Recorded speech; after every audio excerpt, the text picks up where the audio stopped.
We're joined by Richard Murphy, Professor of Accounting Practice, Sheffield University, Chartered Accountant, Political Economist, and from taxresearch.org.uk, his fantastic website, where he puts fantastic blogs on that detail some of the stuff that we're going to be talking about. How are you doing, Richard? Are you good? I'm all right. Yeah. After 6 months of long COVID, I have not taken any antibiotics for 4 weeks. That's a record for me for the last 6 months. So I'm doing well. Oh, well, I'm pleased to hear that. It's a good start to the new year. Now, the reason why I wanted to speak to you was because of a tweet that I saw that you put out, and I recommend anyone follows Richard on Twitter as well, because he does have some fantastic threads that he puts on. But this particular tweet caught my eye. It says, Sunak says inflation will halve this year. True, but arithmetically, that's just about inevitable and no challenge at all. Apart from my getting my arithmetics, getting my tongue twister. Why do you think that? I mean, how can you say that? I mean, people are saying this is a massive challenge to say that he'll halve inflation in a year, and you're just saying it's inevitable. Can you explain why that is? Sure. Look, it is inevitable. In fact, in 2024, it's highly likely we'll have deflation, prices going down. And I'm not being wildly out of line by suggesting that. The Office for Budget Responsibility, who of course are located in the UK Treasury and have an office a few doors down from Jeremy Hunt in that building, are saying exactly the same thing. They say inflation is going to be halved this year. So let's just talk about why that's the case.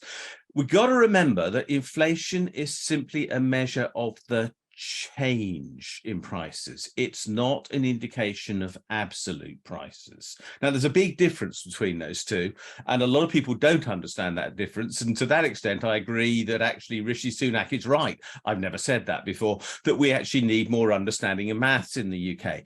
What's a relative change? The relative change that inflation measures is the difference between prices 1 month, let's call it January 2023, and prices 12 months beforehand, January 2022. That's all it is. There's nothing more scientific than that. It compares a bundle of prices for different commodities, secondhand cars, new cars, computers, food, and all sorts of things, and compares them from 1 year to the next. And what happened, of course, that we know about is that in late 2021, we saw some price increases. That was because of COVID reopening, which was badly bungled because it wasn't properly planned by any government around the world. So we suddenly had a splurge of spending that nobody anticipated, and it pushed up some prices and caused shortages in gas supply. And then we had a second massive catastrophic event, nothing to do with the economy as such, everything to do with Putin marching into Ukraine. And that led vast numbers of traders in raw materials around the world to panic and think that we were going to have a shortage of oil and gas and wheat and every other basic commodity you can think of. And so what they did was decide that there was going to be a shortage of these things, and therefore they put up the price. It's a bit like what happened when COVID occurred in the UK. In March 2020, you could not buy a loo roll for love nor money in a supermarket near me because everybody gone in, had a panic, bought the lot, and either there were none to buy or the price had to go up to balance the market. Well, in this case, the price went up, skyrocketed, and we all know the result. Petrol prices soared, gas prices soared, so electricity prices soared, food prices have soared. That's why we've got over 10% inflation. But the reality is that that was a one-off shock. It happened in February 2022, was seen in many prices by March 2022. And by the time we get to the middle of 2023, we will be comparing post-shock prices with post-shock prices. In other words, we'll be comparing prices after the war started with prices after the war started. And because by the middle of 2023, prices had already risen dramatically, and they aren't going to rise dramatically again in 2023, inflation rates are going to fall. In fact, and you mentioned my blog, but I've actually put up a blog on this to show some of the data. If we actually look at prices now of those raw materials, European gas prices, wholesale prices, are now the same as they were before the war broke out in Ukraine. The price of Brent oil, which is the base denominator of fuel, diesel and petrol prices in Europe, is the same as it was before the war broke out. And wheat prices are the same now as they were before the war broke out. So the truth is that some of these hard raw material prices, which went 3 or 4 times higher than they are, well, in many, at least double, sometimes more than that, higher over the last year than they are now, are actually falling heavily and fast. Timber, for example, has fallen just through the floor compared to what it reached only a year or so ago. So building prices are falling as well. Now, what that comes down to is that inflationary pressure is simply disappearing. Now, because we know that's the case, and because there's going to be no other external shock this year, well, let's hope there isn't. You know, we hope there isn't another war, there isn't another COVID, and, you know, probability is against that. These things, well, we hope don't come in threes. Then there should be no further price shock, and therefore inflation will, simply as a matter of mathematics, have to fall. And in fact, I think by the end of 2023, it will be well below half the current 10% or so rate, and on its way towards going negative in 2024, because those falls in commodity prices will be coming through and we'll actually see them decline.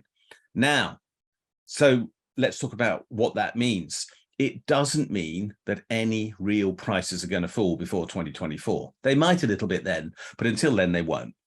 So there's a difference between absolute prices and relative prices. Relative prices are going to slow down. They're not going to rise as fast, but they're still 10% higher than they were before Putin's war started.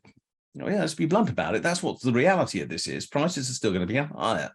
So pay rises are still necessary. This is no reason for Sunak to turn around and say, oh, we've beaten inflation, therefore we don't need pay rises, because people are going to be 10% worse off unless they get an inflation matching pay rise. Or if they only get 5%, they'll be roughly 5% worse off, and so on. So there's absolutely no reason why people don't need pay rises. They do, because prices have gone up in real terms, but they're not going to continue to rise. He set the target for the increase in prices, not changes in absolute prices. And so he set a target that he knows he can win. And that is a politician playing silly games. One other point, and I'm sorry, I'm going to keep talking until I'm finished, but the other point to note is that none of this is down to anything that the UK government has done. Austerity has not resulted in inflation falling.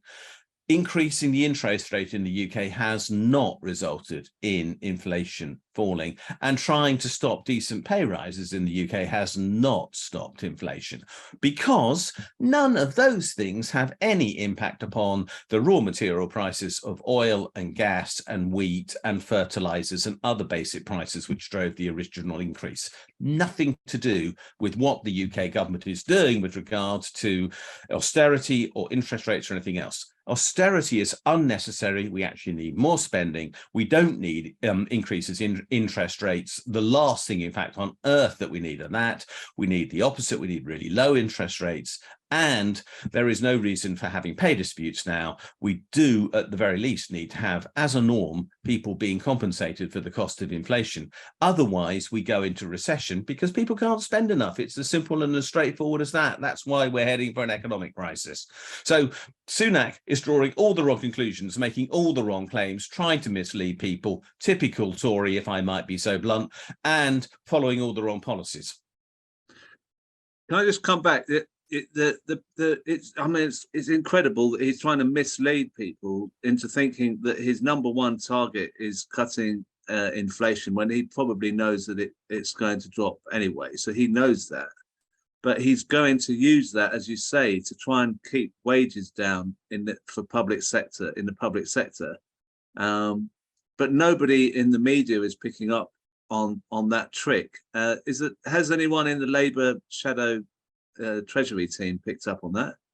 Look, I mean, I watched Keir Starmer talking this week in the speech he gave the day after Sunak, and he was asked by one of the journalists present, is 19% too high wage settlement for nurses, which is what they've asked for?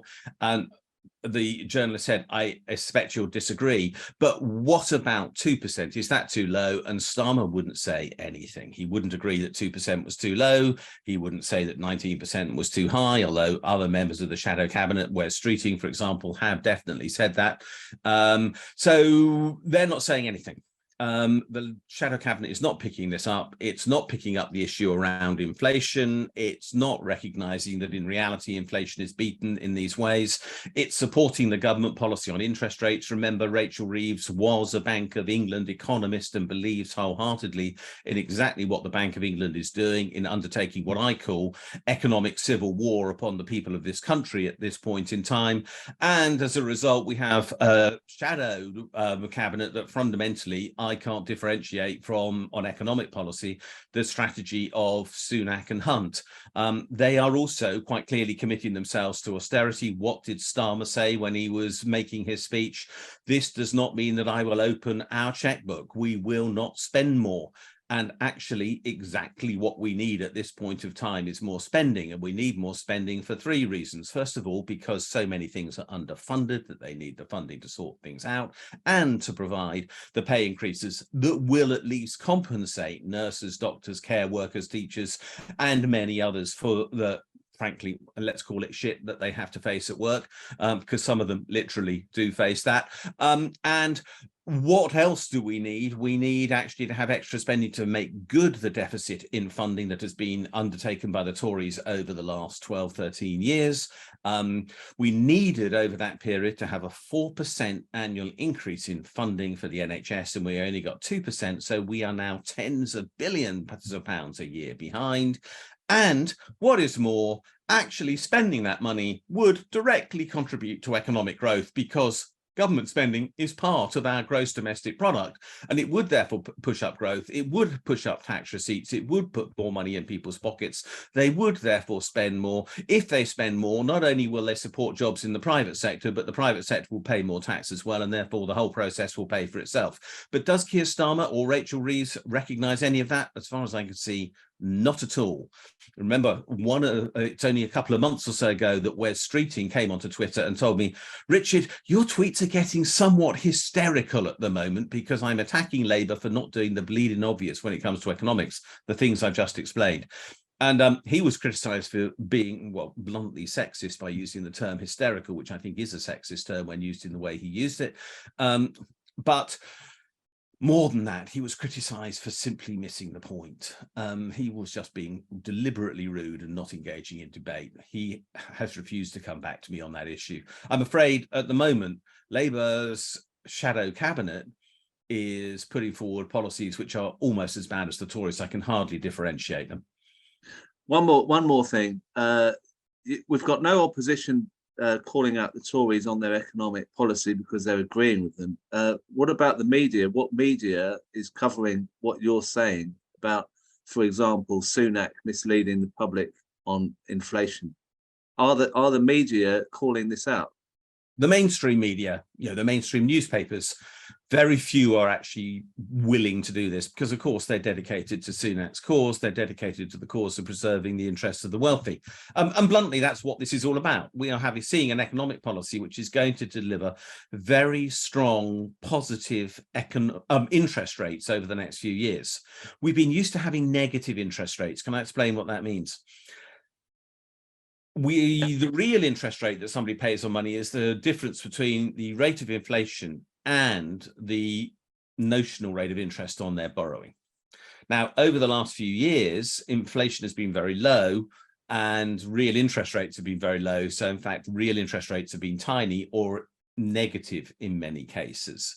But what we're now going to have is a situation where we're moving to very low inflation by 2024, or even negative inflation and high interest rates. So there will be very strong positive interest rates, 4-5%. Now that is a direct transfer of wealth from the people paying interest to those who own property. the debt, that's the wealthy. So we are seeing this current economic crisis being exploited by the owners of capital in society to increase their wealth at cost to everybody else.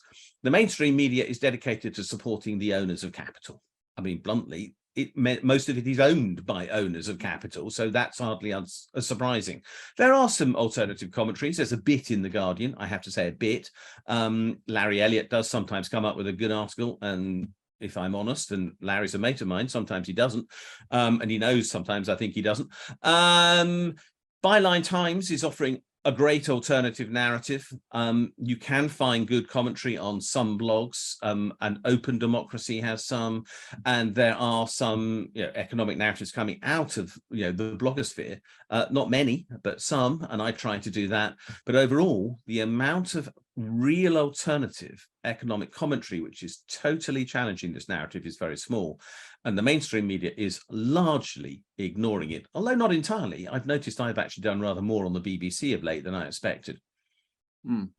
Well, we've got to amplify your commentary on Twitter and on your blogs and anywhere, because it sounds terrible that we're being hoodwinked in this way.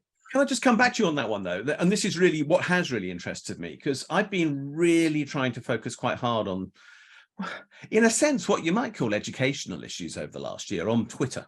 You mentioned I write these Twitter threads. Some of them are absurd. They're up to 80 tweets long. Nobody should want to read a thread of 80 tweets. And yet some of those are read a couple of million times, which is quite extraordinary. And as a result of that, my Twitter following has gone up from 90,000 followers to 220,000 followers at the moment in a year. So there is a desperate appetite for this information that needs to be met. So yeah, there is a need for it to be said, and I'm trying, and I wish others would try to do the same thing. But I'm afraid to say most economists are desperately conventional, do believe that we need higher interest rates, do believe that we need austerity, and shouting against the mainstream is never easy. But the reality is that unless we win that argument, there are a great many people who are going to recall 2023 as a year of complete misery when they look back on it in the future. And that's probably being kind to it.